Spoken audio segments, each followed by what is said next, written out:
Hello students, कैसे हैं आप सब। उम्मीद करता हूं आप सभी लोग स्वस्थ होंगे, मस्त होंगे और अपनी पढ़ाई भी एकदम ज़बरदस्त तरीके से कर रहे होंगे। दोस्तों, आज की इस वीडियो में हम मोस्ट इम्पॉर्टेंट क्वेश्चन पेपर लेकर के आए हैं जो कि बोर्ड परीक्षा 2025 में डायरेक्ट यहां से क्वेश्चन देखने को मिलने वाली हैं। जी हां दोस्तों, डायरेक्ट आपको यहां से क्वेश्चन आपको देखने को मिलेंगे। क्लास 10th हिंदी के ऊपर बात करने वाले हैं आज की इस वीडियो में हम। क्लास 10th हिंदी का एग्ज़ाम कब है तो आप जानते हैं भाई 24 फरवरी है ना। 24 फरवरी को आपका क्या है, एग्ज़ाम है। और आपको जो है अपनी तैयारी एकदम ज़बरदस्त तरीके से करनी है क्योंकि 24 फरवरी अब ज़्यादा दूर नहीं है, आपके करीब आ ही चुकी है।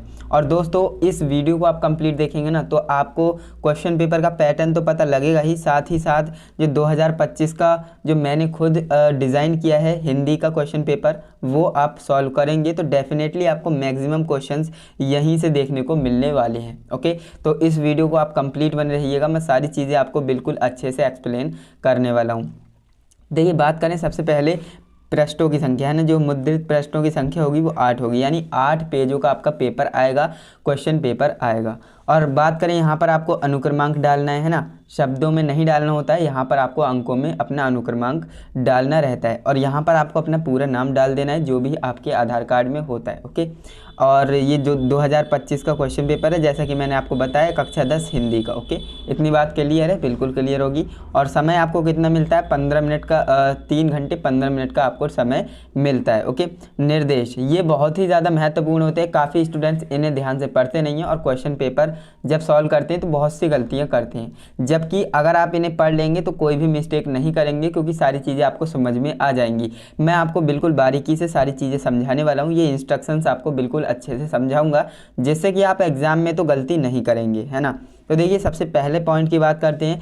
पहला नंबर हमारा इंस्ट्रक्शन है जो कि हमसे कह रहा है कि प्रारंभ के जो 15 मिनट होंगे ना उसमें परीक्षार्थियों को क्या करना है भाई, प्रश्न पत्र को पढ़ना है ना। प्रश्न पत्र पढ़ने के लिए आपको 15 मिनट दिए जाते हैं। ये जो आप 15 मिनट देखते हो ना, ये आपको क्वेश्चन पेपर पढ़ने के लिए दिए जाते हैं। आपका जो टाइम होता है ना 3 घंटे का होता है पेपर को सॉल्व करने का, 15 मिनट में तो आपको पढ़ना रहता है, ऐसा इंस्ट्रक्शंस कहते हैं। दूसरे निर्देश की बात करें तो ये कहता है कि सभी प्रश्न अनिवार्य हैं, है ना, सभी प्रश्न आपको करने हैं। तीसरा नंबर हमसे प्रश्न कहता है कि तीसरा नंबर हमारा निर्देश कहता है कि यह प्रश्न पत्र 2 खंडों में, है ना। 2 खंड कौन कौन से, खंड अ तथा खंड ब, है ना। जो आपका खंड अ और खंड ब 2 खंडों में क्या है, ये पेपर विभाजित है यानी विभक्त है। ओके, इतनी बात क्लियर, बिल्कुल क्लियर होगी। अब यहाँ पर चौथे नंबर की बात करें तो चौथा जो निर्देश हमसे कहता है कि खंड अ में, है ना, खंड अ जो है उसमें 1 अंक के 20 बहुविकल्पी प्रश्न, है ना। 20 बहुविकल्पी एमसीक्यूज क्वेश्चन होंगे और प्रत्येक प्रश्न कितने नंबर का होगा, 1 नंबर का होगा। ओके, और जिनके उत्तर आपको कहाँ देना है, जिनका सही उत्तर आपको OMR, है ना, OMR शीट पर देना है। जो आपको OMR शीट मिलेगी ना, एग्जाम में ही मिलेगी, बोर्ड एग्जाम में आपको लेकर के नहीं जाना है। आपको वहाँ पर कॉपी मिलेगी, क्वेश्चन पेपर मिलेगा और OMR शीट मिलेगी। आपको करना क्या है, OMR शीट पर जो भी नाम रोल नंबर डालना होता है वो डाल लीजिएगा। एंड इसके बाद आपका जो खंड अ होता है उसमें प्रत्येक प्रश्न 1 नंबर का है और टोटल 20 बहुविकल्पी प्रश्न आपको मिलने वाले हैं। आपको करना क्या है, उनके उत्तर आपको कॉपी पर नहीं देने बल्कि आपको OMR शीट पर देने हैं ना। OMR शीट पर आपको इसके उत्तर देने, और नीले और काले पेन में से किसी का भी इस्तेमाल कर सकते हैं, बशर्ते बॉल पेन होना चाहिए, है ना। अगर आप जेल पेन से करेंगे तो वो OMR शीट भी ख़राब हो सकती है, तो इसलिए मैं आपको रेकमेंड करूंगा कि आप जो है बॉल पेन ही लेकर जाएं, है ना। बॉल पॉइंट पेन से ही आपको जो है सही विकल्प वाले जो गोला है उसे आपको पूर्ण रूप से काला करना है, ये चिन्हित करना है ना। अब देखिए, कई स्टूडेंट्स क्या करते हैं, मैं आपको बता देता हूँ। यहाँ पर बात करें OMR शीट कैसे दिखती है तो इस तरह से आपके पास 4 ऑप्शन होंगे, है ना। प्रश्न नंबर 1 होगा और ABCD इस तरह से आपके ऑप्शन होंगे। अब क्वेश्चन जैसे कि यहाँ पर आपको दिख रहा है ना, पहले क्वेश्चन का सपोज दैट हमारा A ऑप्शन सही है ना, और स्टूडेंट जो है कंफ्यूज है ना, वो कंफ्यूज है कि ऑप्शन A सही है या B सही है। C और D में से तो उन्हें कन्फ्यूजन है नहीं, तो A और B में कन्फ्यूजन होती है, तो वो करता क्या है, रैंडमली अगर आपने देखिए एक बार अगर किसी ऑप्शन को चुन लिया, है ना। OMR शीट एक ऐसी शीट है भैया जिस पर अगर आपने एक बार किसी गोले को फिल कर दिया तो बाद में उसे आप सही नहीं कर सकते, बिल्कुल भी सही नहीं कर सकते। क्यों? क्योंकि आपको वाइटनर भी अलाउ नहीं होता है ना, और आप उसे काट भी नहीं सकते हो। काफ़ी स्टूडेंट्स क्या करते हैं, अगर बाद में उसे पता लगा कि भाई बी सही था इसका, तो वो करेगा कि इस तरह से काट देगा एंड इसके बाद बी को करने लगेगा। तो ऐसे करने से कोई फ़ायदा नहीं होगा। ऐसा करने पर आपका ये प्रश्न काउंट ही नहीं किया जाएगा। क्यों? क्योंकि आपने 2 गोलों को फिल कर दिया है। क्योंकि देखिए OMR शीट कोई टीचर चेक नहीं करते हैं, बल्कि ये मशीन के द्वारा चेक की जाती है। तो मशीन इसे रिजेक्ट कर देगी, इसे चेक ही नहीं करेगी। क्यों? क्योंकि आपने एक क्वेश्चन में 2-2 गोले को भर दिया है, जबकि आपको एक गोला भरना है और बिल्कुल सटीक तरीके से भरना है। काफ़ी स्टूडेंट्स क्या करेंगे, देखिए जल्दबाजी में इतना ही गोला भर देंगे, है ना। ये भी गलत तरीका है ना, और ये भी गलत तरीका है। आपको इस तरह से गोले को फिल करना है, और गोला फिल करने से पहले आपको कंफर्म हो जाना है ना, 100% कंफर्म हो जाना है, इसके बाद ही गोले को भरना है। क्यों? क्योंकि अगर आपने एक बार किसी ऑप्शन को भर दिया है ना, तो वो बाद में सही नहीं होगा। बस यही इसमें जो है डिसएडवांटेज होता है OMR शीट में, बाकी और कोई दिक्कत नहीं है ना। अब देखिए यहाँ पर बात करें 5वें नंबर निर्देश की, जो कि हमसे कहता है कि खंड अ के प्रत्येक प्रश्न का निर्देश पढ़कर केवल प्रदत्त OMR शीट उत्तर जो पत्रक है उस पर ही उत्तर देना है ना। जैसा कि मैंने आपको बता दिया, OMR शीट जो है उत्तर पत्रक पर उत्तर देने के पश्चात उसे काटे नहीं, इरेज ना करें और वाइटनर का प्रयोग ना करें। जैसा कि मैंने आपको बता दिया, वाइटनर भी अलाउ नहीं कर सकते, इरेजर भी कोई अलाउ नहीं कर सकते, और काट भी नहीं सकते उसे, है ना। तो आप समझ सकते हो, आपको बिल्कुल फंस जाते हो, है ना। अगर आपने एक बार किसी ऑप्शन को सिलेक्ट कर लिया तो बाद में वो सही नहीं होगा, ऐसा आपको मानकर चलना है। तो इसलिए मैं आपको बोल रहा हूँ, जब तक आप 100% कन्फर्म श्योर ना हो जाएं कि हाँ यही ऑप्शन सही होगा, तब तक आप गोले को फिल ही ना करें, मैं तो ये बोलूँगा आपको, है ना। अब देखिए नेक्स्ट आपका क्या है, नेक्स्ट आपका इंस्ट्रक्शन आपसे कहता है कि प्रश्न के अंक उसके सम्मुख लिखे हुए हैं, यानी कि उसके सामने अंकित हैं, लिखे हुए हैं। जैसे कि ये प्रश्न हो गया, तो इसके सामने जो है यहाँ पर 1 या 2 इस तरह से जो अंक होंगे वो आपको निर्धारित किए जाएंगे, यहाँ पर आप देख सकते हो, है ना, अंकित होंगे। नेक्स्ट आपका निर्देश है खंड बा में, है ना। जो आप देखिए खंड आ के बारे में आपने समझ लिया, आप खंड बा के बारे में समझ लेते हैं। जो खंड बा होगा ना, उसमें 50 अंक के, है ना, वर्णनात्मक प्रश्न होंगे। 50 नंबर के कौन से थ्योरेटिकल क्वेश्चन होंगे, उन्हें आपको अटेम्प्ट करना रहेगा। कैसे करना है समझेंगे अभी तो मैं इंस्ट्रक्शन ही आपको अच्छे से समझा रहा हूँ। इसके बाद जो 8वां नंबर है ना, इंस्ट्रक्शन, इसे पढ़ लेते हैं। खंड बा में सभी प्रश्नों के उत्तर एक साथ ही करें, है ना। काफ़ी स्टूडेंट्स क्या करते हैं, मैं आपको समझाता हूँ। देखिए 1 2 3 4 इस तरह से क्वेश्चन का सीरीज होता है ना। तो कई स्टूडेंट्स क्या करेंगे, अगर उन्हें पहला क्वेश्चन आता है तो वो कर देंगे, एंड इसके बाद दूसरा क्वेश्चन अगर उन्हें नहीं आएगा ना, तो वो करेंगे क्या, इसे छोड़ देंगे। देन इसके बाद जो है तीसरा क्वेश्चन यहाँ पर आंसर करने लगेंगे। तो ऐसा सीक्वेंस बिगड़ जाता है, फिर इसका जो है बाद में आंसर देंगे। तो इस तरह से वो करते हैं, पहले क्वेश्चन का दे दिए, फिर दूसरे, फिर 9वें, फिर 7वें, फिर 5वें, फिर चौथे। तो इस तरह से आप करेंगे ना, तो सीक्वेंस बिगड़ रहा है। तो ऐसा आपको बिल्कुल भी नहीं करना है। इन्होंने साफ साफ बोल दी कि खंड बा में सभी प्रश्नों के उत्तर एक साथ ही करना है और सही से सीक्वेंस बनाकर ही करना है। और ऐसा करेंगे तभी टीचर्स जो है कॉपी चेक करने में आपका जो है आनंद ले पाएगा, है ना। इसके बाद नेक्स्ट आपका है भैया 9th नंबर इंस्ट्रक्शन, जो कि है प्रथम प्रश्न से आरंभ कीजिए तथा अंतिम प्रश्न तक जाइए। जैसा कि यही रूल होता है और बढ़िया रूल है ना। पहले प्रश्न से स्टार्ट करना है एंड अंतिम तक जाना है। जो प्रश्न ना आए उस पर जो है समय व्यर्थ ना करना है आपको, है ना। अगर कोई क्वेश्चन नहीं आ रहा है तो आप उस पर टाइम वेस्ट ना करें, आप अगला क्वेश्चन करें, लेकिन आप उसका जगह छोड़ दें, है ना। तो ये होता है बेस्ट तरीका। मैंने आपको जो है सभी के सब, है ना, 9 इंस्ट्रक्शन इसमें दिए हुए हैं। 9 के 9 इंस्ट्रक्शन बिल्कुल आसानी से समझाया है और इसी में 8 मिनट की वीडियो बन चुकी है। लेकिन काफ़ी स्टूडेंट्स क्या करते होंगे ओवर कॉन्फिडेंस में कि अरे ये तो हमें आता है, उन्होंने स्किप भी कर दिया होगा। लेकिन मैं आपसे बोल रहा हूँ, अगर आपने स्किप करके आए हैं तो इन्हें देख लीजिए, है ना। मोस्ट इंपॉर्टेंट होता है इंस्ट्रक्शंस को समझना। अगर आपने अच्छे से नहीं समझा तो आप जो है गलतियाँ करेंगे अपने बोर्ड एग्जाम में। तो गलतियों से बचना है तो निर्देशों को अच्छे से समझना पड़ेगा। इसके बाद अब आ जाते हैं क्वेश्चन पेपर स्टार्ट होता है यहाँ से, है ना। यहाँ से आपका क्वेश्चन पेपर स्टार्ट होता है। आपने जो है सारी चीज़ें समझ ली हैं, अब आप क्वेश्चन पेपर को शुरू करने वाले हो। देखिए खंड अ, मैंने आपको बोला था जो आपका खंड अ होगा उसमें बहुविकल्पी प्रश्न होंगे, है ना। तो यहाँ पर बहुविकल्पी प्रश्न होंगे और कितने होंगे, 20 होंगे। और कितने मार्क्स के होंगे, 20 मार्क्स के होंगे। क्यों? क्योंकि एक प्रश्न 1 नंबर का आपको मिलने वाला है। अब देखिए पहला प्रश्न हमसे क्या कह रहा है, निम्न में से शुक्ल युग के लेखक, है ना, शुक्ल युग के लेखक कौन है। ये 4 ऑप्शन आपके सामने महावीर प्रसाद हैं, प्रेमचंद हैं, गिरधर दास हैं या फिर प्रताप नारायण मिश्र हैं। तो आपने पढ़ रखा होगा, तो आप जानते हैं भाई जो आपके शुक्ल युग के लेखक है ना वो प्रताप नारायण मिश्र जी हैं, है ना। तो आपका ऑप्शन नंबर डी राइट हो जाएगा पहले का। क्लियर है, बिल्कुल क्लियर होगा। चलिए आगे बढ़ते हैं। इसी तरह से आपको 20 क्वेश्चन अटैम्प्ट करने हैं और सभी क्वेश्चंस के आंसर मैं आपको बताते हुए चलूँगा। अगर आपको पता है तो आप कमेंट करते हुए चलना। ओके, देखिए जो आपका दूसरा नंबर क्वेश्चन है ना उसमें आपसे पूछा जा रहा है कि कफन व पूस की रात, है ना, कहानी के लेखक कौन। देखिए कफन और पूस की रात जो कहानी है ना उसके लेखक पूछे जा रहे हैं कि लेखक कौन है। जयशंकर प्रसाद हैं, प्रेमचंद हैं, सुदर्शन हैं या फिर यशपाल हैं। तो आपने पढ़ा होगा तो आप बता पा रहे होंगे कि प्रेमचंद की ये जो है दोनों कहानियां हैं, तो प्रेमचंद लेखक होंगी। तो क्वेश्चन नंबर 2 का ऑप्शन नंबर बी राइट हो जाएगा। क्लियर, इस तरह से आप करना है। एंड इसके बाद नेक्स्ट आपका है तीसरा नंबर प्रश्न जो कि हमसे कह रहा है कि सिंदूर की होली नाटककार है। सिंदूर की जो होली है उसके नाटककार कौन है। जयशंकर प्रसाद हैं, राम कुमार वर्मा हैं, लक्ष्मी नारायण मिश्र हैं या फिर हरिकृष्ण प्रेमी हैं, है ना।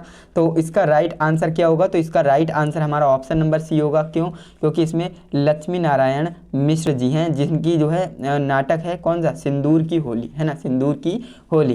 तो इस तरह से आपको ये पढ़ना है। और देखिए इसमें जो है गद्य साहित्य और पद्य साहित्य का विकास का संक्षिप्त परिचय आता है और इसके ऊपर मैंने एक क्लास भी आपके लिए प्रोवाइड कर दी है जिसमें कि आपको इंपॉर्टेंट क्वेश्चंस बताए हैं और ये ज़्यादा से ज़्यादा आपको तैयार करने रहते हैं MCQ, क्योंकि यहाँ पर कोई फिक्स नहीं होता है कि यही क्वेश्चन आएगा, है ना, कुछ रिपीट होते हैं। इसके बाद जो चौथा नंबर प्रश्न है रूस में, है ना, रूस में 25 मास, रूस में 25 मास यात्रा ग्रंथ के लेखक हैं। तो ये बताना है कि कौन इस यात्रा ग्रंथ के लेखक हैं। डॉक्टर नागेंद्र प्रभाकर माचवे या फिर रामवृक्ष बेनीपुरी या फिर राहुल संक्रांतन। तो इसका जो है राइट आंसर क्या होगा, तो इसका राइट आंसर हमारा ऑप्शन नंबर सी होगा। रामवृक्ष बेनीपुरी जी का जो है यह यात्रा ग्रंथ है। ओके, तो समझ में आया, बिल्कुल आया होगा। इसके बाद नेक्स्ट हम बढ़ते हैं। तो 5वां नंबर प्रश्न हमारा कौन सा है, बाजे पायलिया के घुंघरू, है ना, बाजे पायलिया के घुंघरू लेखक हैं। इसके लेखक कौन हैं। कन्हैया लाल मिश्र प्रभाकर जी हैं, देवेंद्र सत्यार्थी हैं या फिर माखन लाल चतुर्वेदी जी हैं या फिर रामवृक्ष बेनीपुरी जी हैं। तो इसके राइट आंसर आप बता रहे होंगे कि इसका राइट आंसर हमारे देवेंद्र सत्यार्थी जी हैं। ओके, क्लियर है, ये भी आपको अच्छे से समझ में आया होगा। इसके बाद नेक्स्ट आपका है 6 नंबर प्रश्न, है ना, जो कि हमसे कह रहा है कि रीतिकाल को अलंकृत काल, है ना, अलंकृत काल किस विद्वान ने कहा था। तो आप जानते हैं भाई विश्वनाथ प्रसाद मिश्र जी ने कहा था या फिर मिश्र बंधुओं ने या फिर रामचंद्र शुक्ल जी ने या फिर जॉर्ज ग्रियर्सन ने, है ना। तो इसका राइट आंसर क्या होगा, तो इसका राइट आंसर हमारा ऑप्शन नंबर बी होगा। मिश्र बंधुओं ने कहा था, है ना, मिश्र बंधुओं ने रीतिकाल को अलंकृत काल कहा था। ओके, याद रखिएगा, बहुत ही ज़्यादा इंपॉर्टेंट प्रश्न है।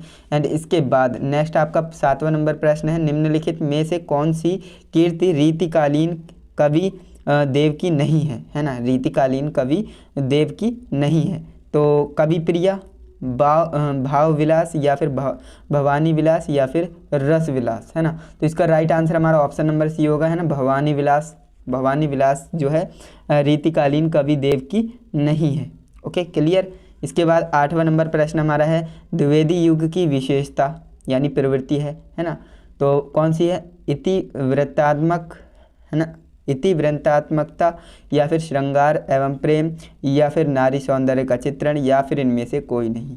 तो इसका राइट आंसर आप बता पा रहे होंगे कि पहला ये है ना, इतिवृत्तात्मकता, ये आपका राइट आंसर हो जाएगा। इसके बाद नेक्स्ट हमारा 9 नंबर प्रश्न है जो कि हमसे कह रहा है कि 1943, है ना, 1943 ईस्वी में प्रकाशित तार सप्तक का संपादन किसने किया। ये तो क्वेश्चन प्रीवियस ईयर्स में भी आया हुआ है। तो इसका राइट आंसर आप बता पा रहे होंगे, रामविलास शर्मा होगा या फिर सचिदानंद हीरानंद वात्स्यायन अज्ञे होगा या फिर प्रभाकर माचवे या फिर गिरिजा कुमार माथुर। तो इसका राइट आंसर क्या होगा, तो इसका राइट आंसर हमारा ऑप्शन नंबर बी होना चाहिए, है ना, बी इसका राइट आंसर होगा। अज्ञे जी जो है तार सप्तक का संपादन किए थे कब, 1943 ईस्वी में। ओके, तो ये आप याद रखेंगे। इसके बाद नेक्स्ट हमारा क्या है, क्वेश्चन नंबर 10, है ना। क्वेश्चन नंबर 10 की ओर बढ़ते हैं। तो राम की शक्ति पूजा व कुकुरमुत्ता किसकी रचना है ना। राम की शक्ति पूजा और कुकुरमुत्ता जो है किसकी रचना है, ये आपको बताना है। सूर्यकांत त्रिपाठी निराला, जयशंकर प्रसाद, राम नरेश त्रिपाठी, महादेवी वर्मा। तो इसका राइट आंसर हमारा क्या हो जाएगा, तो इसका राइट आंसर हमारा ऑप्शन नंबर ए होगा, सूर्यकांत त्रिपाठी निराला, है ना। सूर्यकांत त्रिपाठी निराला जी के द्वारा जो है राम की शक्ति पूजा और कुकुरमुत्ता जो है लिखी गई है, रचना की गई है। ओके, इसके बाद नेक्स्ट हमारा जो 11वां प्रश्न है, बुरे समय को देखकर गंजे तू क्यों रोए, किसी भी हालत में तेरा बाल न बांका होए।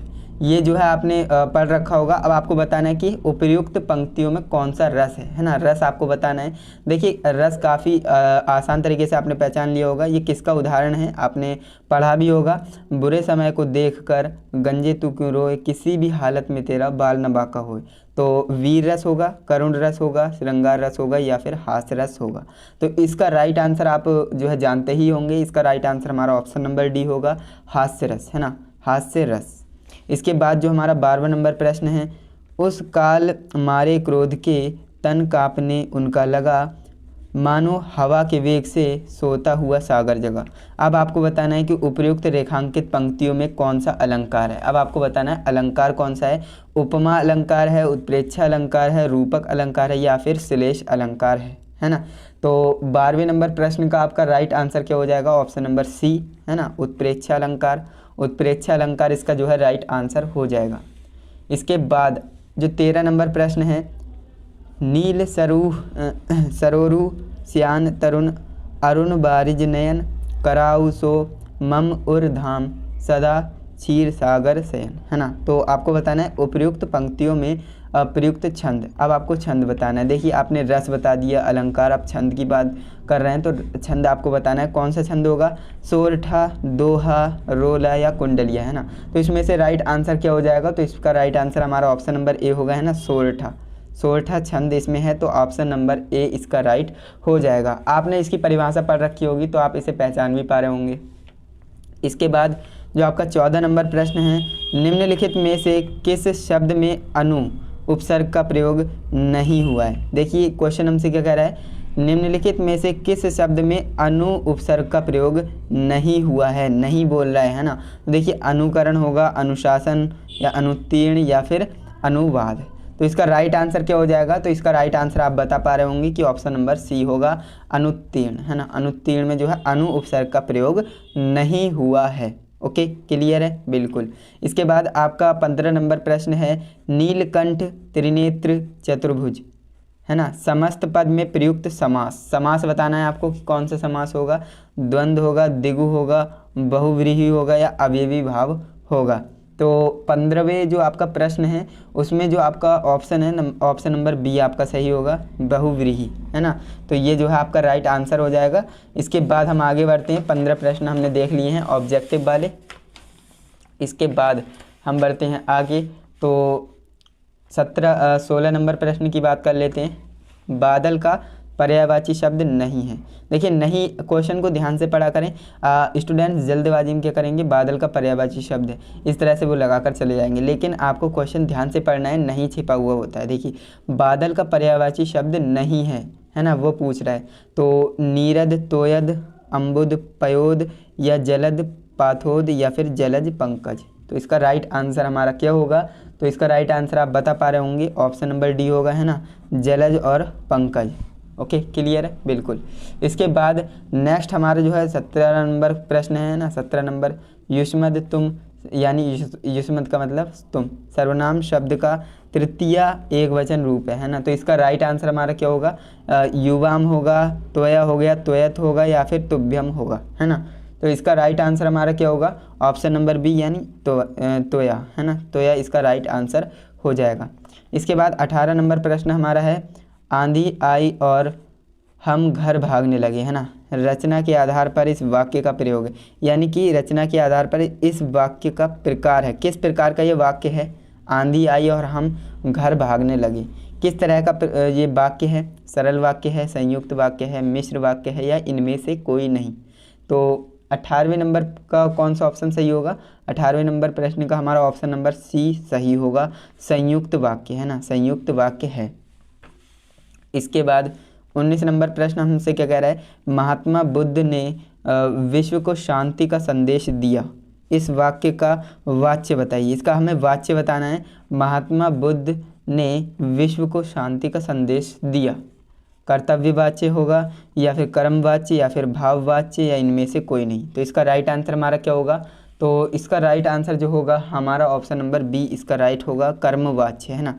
महात्मा बुद्ध ने विश्व को शांति का संदेश दिया, तो इसमें कर्मवाच्य। ओके, इसके बाद 20वां नंबर प्रश्न हमारा कौन सा है, वह अचानक चला गया, वाक्य में प्रयुक्त अचानक पद का व्याकरणिक परिचय है। तो इसमें आपको इसका राइट आंसर बताना है, संज्ञा होगा, सर्वनाम या क्रिया विशेषण या क्रिया, है ना। तो इसका जो राइट आंसर हमारा ऑप्शन नंबर सी होगा, है ना। ऑप्शन नंबर सी इसका राइट आंसर हो जाएगा। क्लियर है। इस तरह से जो आपका खंड अ है ना, खंड अ वो हमने कवर कर लिया है ना, खंड अ हमने कवर कर लिया है। और इस तरह से अब हमारे जो खंड ब यहाँ से स्टार्ट हो जाता है, खंड ब, जिसमें क्या है, वर्णनात्मक प्रश्न है जो कि 20 नंबर के हैं। और ये जो है वर्णनात्मक प्रश्न है। कैसे करना है चलिए समझते हैं। देखिए आपके सामने कुछ इस तरह से आएगा। सबसे पहले आपको हेडिंग डालना है खंड ब वर्णनात्मक प्रश्न, ठीक। इसके बाद आपको क्वेश्चन पढ़ना है 21वां नंबर प्रश्न, निम्नलिखित में से किसी एक गद्यांश पर आधारित प्रश्नों के उत्तर देने हैं। काफ़ी आसान होता है जी, है ना। इसमें आपको करना क्या रहता है, देखिए सबसे पहले आपके लिए 2 गद्यांश देगा, है ना, 2 गद्यांश देगा। पहला ये हो गया एंड इसके बाद यहाँ पर ये दूसरा हो गया। कैसे, क्योंकि यहाँ पर जो है अथवा लगा हुआ है, देखिए अथवा लगा हुआ है, इसका मतलब दोनों में से कोई भी एक कर सकते हैं।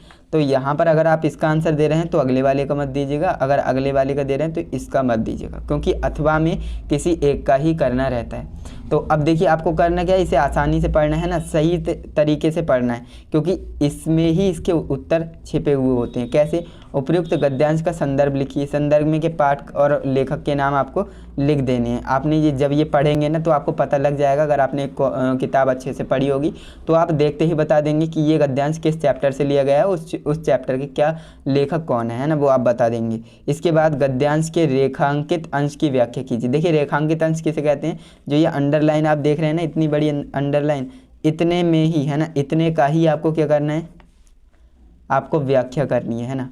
गद्यांश में रेखांकित अंश की व्याख्या कीजिए, बाकी की नहीं करनी है। जितना अंडरलाइन किया है उतने को ही आपको व्याख्या करनी है। अब व्याख्या करना काफ़ी आसान होता है। देखिए आपको करना क्या है, ईर्ष्या की बड़ी बेटी का नाम निंदा है ना। तो आपको करना क्या है, थोड़ा घुमा फिरा कर करना है, घुमा फिरा कर लिखना है ना। तो आप कैसे लिख सकते हैं, ईर्ष्या की बड़ी बेटी का नाम निंदा है। ईर्ष्या जो है, ईर्ष्या की जो बड़ी बेटी है उसका नाम निंदा है, इस तरह से भी आप लिख सकते हैं। तो इसमें जो है थोड़ा सा इधर उधर करके लिखना रहता है, अपने शब्दों में, है ना, अपने शब्दों में व्याख्या करनी रहती है। इसके बाद नेक्स्ट आपका प्रश्न है, ये दोनों आप समझ गए कि आपको पहले में पाठ और लेखक का नाम लिखना है, इसके बाद रेखांकित अंश की व्याख्या करनी है, इसके बाद ईर्ष्यालु व्यक्ति दूसरों की निंदा क्यों करता है। अब इसका जो है आंसर आपको इसी में मिलेगा। कैसे, व्यक्ति बुरे किस्म का निंदक भी हो सकता है, दूसरों की निंदा वह इसलिए करता है। देखिए आंसर मिल गया ना, ये बोल रहा है कि ईर्ष्यालु जो है व्यक्ति जो दूसरों की निंदा क्यों करता है। तो दूसरों की निंदा इसलिए करता है कि वह इस प्रकार दूसरे लोगों को लोग जनता और मित्रों की आंखों में गिर जाएंगे, है ना। तो ये आपको करना क्या है, यही आंसर हो जाएगा। इस तरह से आपको इसका आंसर दे देना है ना। और लंबा खींचेंगे तो यहाँ तक कर देना, बस इतना ही है। 3 प्रश्न थे, तीनों के आपने उत्तर कर दिए एंड इस तरह से आपका जो है यहाँ पर ये कंप्लीट हो जाता है। ओके, इसके बाद अगर आपने वो वाला कर दिया तो इसे नहीं देखना है ना, क्योंकि इसमें भी 3 वही प्रश्न होंगे। आपको यहाँ पर जो है संदर्भ लिखना रहेगा और रेखांकित अंश की व्याख्या करनी रहेगी, और यहाँ पर एक क्वेश्चन होगा, इसका आंसर आपको करना रहेगा। सिंपल है बिल्कुल, है ना। इसके बाद जो आपका 22 नंबर प्रश्न है, ये भी काफ़ी मज़ेदार है। इसमें बोलता है कि निम्नलिखित में से एक पद्यांश पर आधारित प्रश्नों के उत्तर दीजिए। यानी गद्यांश और पद्यांश जरूर आता है, और ये 100% आने वाला टॉपिक है ना। गद्यांश और पद्यांश तो आएगा ही। जिस स्टूडेंट ने जो है अच्छे से बुक पढ़ा है ना, अच्छे से हिंदी की बुक को पढ़ा है, वो डेफिनेटली इसमें जो है नंबर को पा पाएगा, है ना। और लेकिन जो स्टूडेंट्स ने बुक को पढ़ा ही नहीं है, चैप्टर को समझा ही नहीं है, तो वो यहाँ पर जो है स्कोर नहीं कर पाएंगे।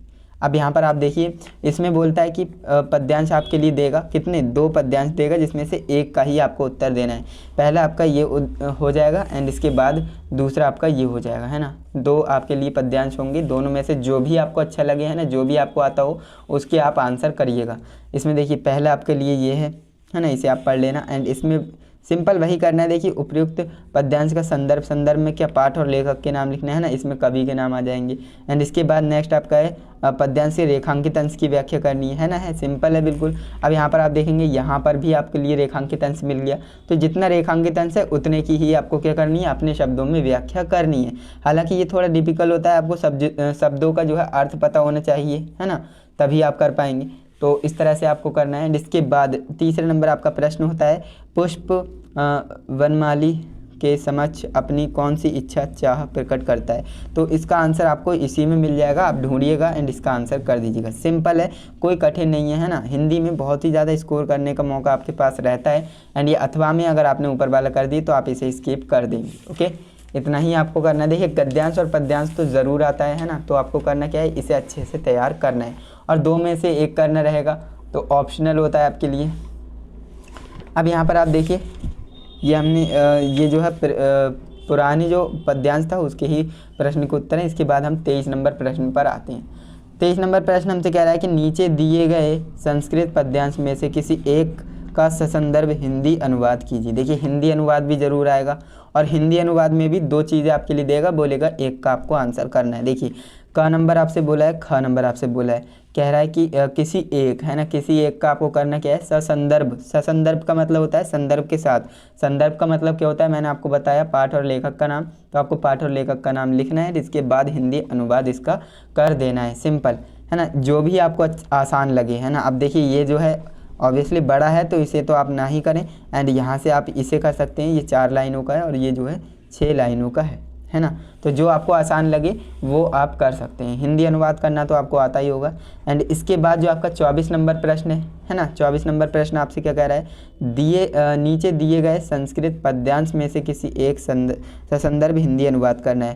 देखिए सिंपल है आपके लिए, एक गद्यांश प्लस पद्यांश, है ना, हिंदी में भी आएगा और आपका संस्कृत में भी आएगा।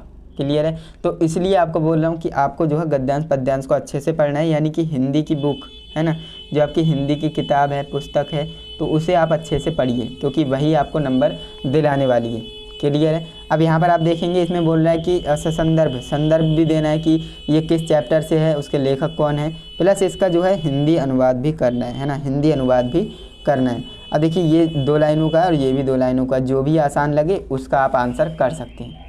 इसके बाद 25 नंबर प्रश्न हमसे कह रहा है कि अपने पठित खंड काव्य के आधार पर निम्नलिखित प्रश्नों में से किसी एक प्रश्न का उत्तर दीजिए। ओके, काफ़ी आसान है ये तो होता है जिलेवार, है ना, ये होता है जिलेवार। मैंने इसके ऊपर वीडियो भी बना रखी है कि आप कैसे पता कर पाएंगे कि आपके ज़िले में कौन सा खंड काव्य चलता है। अगर आपको पता नहीं है तो आपको करना क्या है, उस वीडियो को देख लेना है। वीडियो का लिंक मैं आपको डिस्क्रिप्शन में दे रहा हूँ, है ना, उस वीडियो को आप देख लेना, उस वीडियो का लिंक आपको डिस्क्रिप्शन बॉक्स में मिल जाएगा। अब देखिए ये आपके लिए काफ़ी सारे प्रश्न दे रखे हैं, झा नंबर तक दे रखे हैं, मुक्तिदूत, ज्योति जवाहर। और इसमें भी क्या होता है, देखिए अगर आपके जैसे सपोज दैट रामपुर ज़िले की बात करते हैं ना, रामपुर ज़िले में क्या चलता है, ज्योति जवाहर चलता है, तो उसमें भी हमें 2 क्वेश्चन मिलेंगे, है ना। हिंदी इसीलिए स्कोरिंग सब्जेक्ट है, क्यों, क्योंकि उसमें हर चीज़ में अथवा लगा कर देता है। इसमें बोल रहा है किसी एक का हमें प्रश्न का उत्तर देना है, 2 प्रश्न मिलेंगे, इनमें से किसी एक का उत्तर देना है। तो हमसे बोल रहा है कि ज्योति जवाहर खंड काव्य की कथा वस्तु संक्षेप में लिखिए। अगर ये नहीं आता है ना, इनकेस आपको ये नहीं आता है तो आप इस वाले को कर सकते हैं, ज्योति जवाहर खंड काव्य के आधार पर जवाहरलाल नेहरू जी का चरित्र चित्रण कीजिए, है ना। तो इसे भी आप कर सकते हैं, यानी दोनों में से किसी एक को ही करना रहेगा। तो इसलिए जो है ये हिंदी जो है स्कोरिंग सब्जेक्ट होता है। इसके बाद आगे बढ़ते हैं। देखिए कितने सारे प्रश्न है ना, ये सारे के सारे प्रश्न आपको करना क्या है, ये जिलेवार होते हैं ना, ये मैं नहीं बता सकता। तो आपको करना क्या है, उस वीडियो को देखना है एंड आपको कंफर्म करना है कि आपके ज़िले में कौन सा खंड काव्य चलता है, देन उसकी ही आपको तैयारी करनी है। काफ़ी सारे खंड काव्य होते हैं। ओके, एंड इसके बाद हम आगे बढ़ते हैं तो 26 नंबर प्रश्न की ओर आते हैं। इसमें आपसे बोल रहा है कि दिए गए लेखकों में से किसी एक लेखक का जीवन परिचय देते हुए उनकी प्रमुख रचनाओं का उल्लेख कीजिए, है ना। इसमें भी आपके लिए बहुत ज़्यादा फायदा होता है। क्यों? क्योंकि इसमें देखिए 4 देगा और बोलेगा 1 का करो, है ना। देखिए 3 आपको छोड़ने हैं, तो भाई कितना ज़्यादा स्कोरिंग सब्जेक्ट इसीलिए है हिंदी। क्यों? क्योंकि इसमें जो है एक चीज़ को करना है लेकिन 4 चीज़ दे रहा है ना। अब आपने जो है आपकी हिंदी में 5 से 7 चैप्टर होंगे, तो आपको करना क्या है, 2 भी तैयार कर ली ना, 3 भी तैयार कर ली, तब भी फंस जाएगा, है ना। और कौन से जीवन परिचय इंपॉर्टेंट है वो मैंने आपको क्या कर रखा है, वीडियो बनाकर बता रखा है ना। वीडियो में बता रखा है क्लास 10th के लिए तो मैंने सिर्फ 5 ही जीवन परिचय बताए हैं, जो आपका गद्य और पद है ना, जो आपकी कवि और लेखक दोनों के 5 जीवन परिचय बताए हैं, जिनमें से ही आपको 2025 बोर्ड परीक्षा में देखने को मिलने वाली हैं। तो उस वीडियो को भी आप ज़रूर देखिएगा, लिंक आपको डिस्क्रिप्शन बॉक्स में मिल जाएगा। तो देखिए यहाँ पर आपके लिए 4 जीवन परिचय हैं, डॉक्टर राजेंद्र प्रसाद, आचार्य रामचंद्र शुक्ल, पद्मलाल, पुन्नालाल भक्ष्य और रामधारी सिंह दिनकर, है ना। तो इसमें से आपको जो भी आता है ना, किसी एक जीवन परिचय लिखना है आपको, किसी एक लेखक का, है ना। 4 हैं, 4 में से किसी एक लेखक का आपको जीवन परिचय अच्छे से लिखना है, प्लस उनकी रचनाओं का उल्लेख भी करना पड़ेगा, है ना। तब जाकर आपको 5 नंबर यहाँ पर मिलने वाले हैं। एंड इसके बाद जो आपका खा नंबर प्रश्न है, इसमें दिए गए कवियों में से किसी एक कवि का जीवन परिचय देते हुए उनकी रचनाओं का उल्लेख कीजिए, है ना। ये भी काफ़ी आसान है। 4 इसमें आपको लिए जीवन परिचय मिलेंगे, है ना। 4 कवि आपके लिए मिलेंगे, उनमें से किसी एक का जीवन परिचय करना रहेगा। मैथिली शरण गुप्त जी, है ना, और बिहारी लाल जी का, और महाकवि सूरदास जी का, और सुभद्रा कुमारी चौहान जी का, जिनका भी आपको आता है ना। 4 जीवन परिचय हैं, आपको 4 में से किसी एक कवि का जीवन परिचय आपको लिखना है ना। तो इतना ही आपको करना है। एंड इसके बाद जो आपका 27 नंबर टॉपिक है ना, 27 नंबर प्रश्न है, जो कि आपसे बोलेगा कि अपनी पाठ्य पुस्तक के संस्कृत खंड से कंठस्थ एक श्लोक लिखिए जो प्रश्न पत्र में न आया हो, है ना। अब देखिए जो आपको याद है ना, श्लोक वो आपको लिखना है, लेकिन संस्कृत खंड से लिखना है। और ध्यान देना है जो आपके प्रश्न पत्र में न आया हो। न आने का मतलब कि आपको वो कोई उदाहरण में न दिया गया हो, है ना। हो सकता है कि आपको पद्यांश में दे दिया हो, तो ऐसा हो सकता है। तो आपको करना क्या है, वो आपको नहीं लिखना है। जो प्रश्न पत्र में आ गया है वो नहीं लिखना है ना। तो ध्यान देना, जो प्रश्न पत्र में नहीं आया है वही आपको लिखना है, और अपनी जो है पाठ्य पुस्तक संस्कृत खंड में से लिखना है। जो आपको याद है श्लोक वही लिखना है, 2 लाइन का लिख देंगे एंड यहाँ पर आपको 2 नंबर मिल जाएंगे। इसके बाद 28 नंबर प्रश्न आपका है, आपके विद्यालय के पुस्तकालय में हिंदी की पुस्तकें एवं पत्रिकाओं का अभाव है ना। इन्हें मंगाने का अनुरोध करते हुए विश्वविद्यालय के प्रधानाचार्य को पत्र लिखिए। या फिर अगर आपको ये नहीं आता है तो आप ये वाला कर सकते हैं, अखिल भारतीय वाद विवाद प्रतियोगिता में प्रथम पुरस्कार विजेता मित्र को एक बधाई पत्र लिखिए। इस तरह से आप कर सकते हैं। तो देखिए इसमें से भी आपको सिर्फ अथवा, यानी अथवा तो हर चीज़ में लगा देता है, तो हिंदी इसीलिए स्कोरिंग सब्जेक्ट होता है ना। इसमें ऑप्शन बहुत सारे होते हैं, अगर आपको ये नहीं आता है तो ये करें, ये नहीं आता है तो ये करें, है ना। तो आप इन दोनों में से किसी भी एक पर आप पत्र लिख सकते हैं, है ना। पत्र लेखन तो आता ही है। इसके बाद जो आपका 29 नंबर प्रश्न है, निम्नलिखित में से किन्हीं 2 प्रश्नों का आपको उत्तर देना है, किसमें, संस्कृत में। अब देखिए पहला, दूसरा, तीसरा, चौथा, 4 प्रश्न आपके लिए दिए हैं, जिसमें से सिर्फ 2 ही का उत्तर पूछ रहा है, तो इसमें भी अथवा है ना। चंद्रशेखर का आसित, है ना। तो इस तरह से आपके लिए ये 4 प्रश्न हैं, इनमें से आपको सिर्फ 2 के ही उत्तर देने रहेंगे। इसके बाद नेक्स्ट हमारा है 30वां नंबर प्रश्न, जो कि है निम्नलिखित में से किसी एक विषय पर निबंध लिखिए, है ना। निबंध भी आता है और बहुत बड़े नंबर में ये आता है।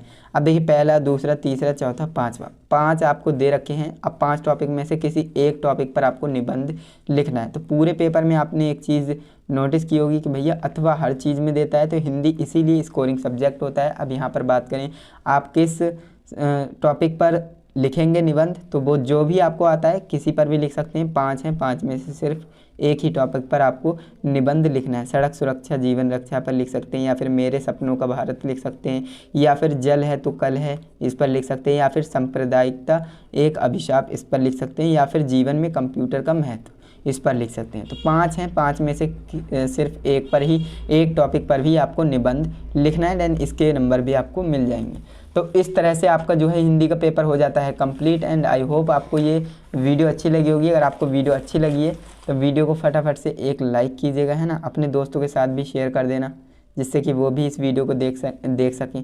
चैनल पे नए हो तो चैनल को सब्सक्राइब कर लेना, क्योंकि इस चैनल पर इसी तरह से और भी पेपर्स है ना। अभी तो मैंने सिर्फ हिंदी का बताया है, आपके लिए विज्ञान, गणित है ना, सारे सब्जेक्ट अभी बाकी हैं। तो बारी बारी करके सभी सब्जेक्ट का 2025 का डिज़ाइन किया हुआ वह पेपर आपके सामने लाऊंगा, प्रस्तुत करूंगा और समझाऊंगा है ना, किस तरह से क्वेश्चन आएंगे, किस तरह से उसके आंसर करने हैं।